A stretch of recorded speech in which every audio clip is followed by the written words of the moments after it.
Alors il y a cette autre crise à laquelle doit faire face le Burundi, celle du coronavirus. Après des mois de déni, on va écouter. Je confirme que la pandémie de coronavirus est le plus grand ennemi des Burundais parce que je constate que tout le peuple est effrayé par cette pandémie. Dès maintenant, nous commençons une campagne de lutte contre la pandémie au Burundi sous le thème « Je guéris, je ne contracte pas et je ne contamine pas ». Un changement de ton quand même au sommet de l'État. La mort de Pierre Nkurunziza a remis les pendules à l'heure peut-être. Nous saluons ce changement de ton parce que le Burundi a d'abord nié l'existence du coronavirus. Nous le saluons, mais nous demandons des mesures extrêmement concrètes et précises pour traduire ça en réalité. Et l'une des premières mesures, ce serait de demander à l'Organisation mondiale de la santé, qui est en charge de la santé, de revenir au Burundi. Ils ont été expulsés, comme toutes les autres organisations internationales du Burundi. Donc ce serait un geste significatif de les ramener et de demander à l'OMS d'aider le gouvernement burundais à faire face à cette pandémie qui est globale et universelle.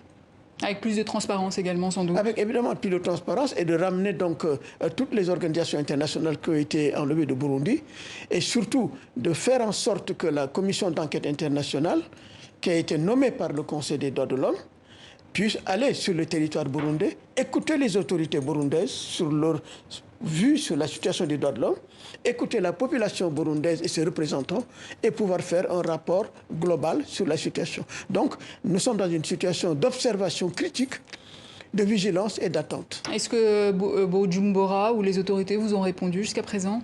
Ils n'ont pas répondu. Leur réponse a toujours été négative jusqu'à maintenant. Mais nous avons l'espoir que le nouveau gouvernement va répondre de manière positive. Mais je pense que la communauté internationale, les débats au Conseil des droits de l'homme il y a quelques jours, montrent que un des gestes les plus significatifs, c'est de permettre à la commission d'enquête de faire son travail. C'est un travail objectif, c'est une commission de juristes. Nous ne sommes pas politiques. Nous voulons documenter la situation des droits de l'homme pour aider à améliorer cette situation, avec comme point central le droit au bonheur, à la santé du peuple burundais. Et justement, comment vous avez mené cette enquête ? Ça a été facile pour les enquêteurs de l'ONU? Ça n'a pas été facile. Toutes les commissions d'enquête internationales sont dans un travail difficile. J'ai été dans plusieurs commissions d'enquête, dont Gaza, etc. Malgré le fait qu'on n'a pas accès au territoire, nous avons réussi à nous informer dans toutes les sources possibles, notamment du peuple burundais, les réfugiés, au niveau des organisations internationales, au niveau des organisations régionales, au niveau des pays bilatéraux qui coopèrent avec le Burundi.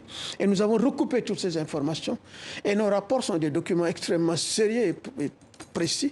Le dernier rapport que nous avons publié donc, au mois de décembre est un rapport de 170 pages. Ce n'est pas la littérature.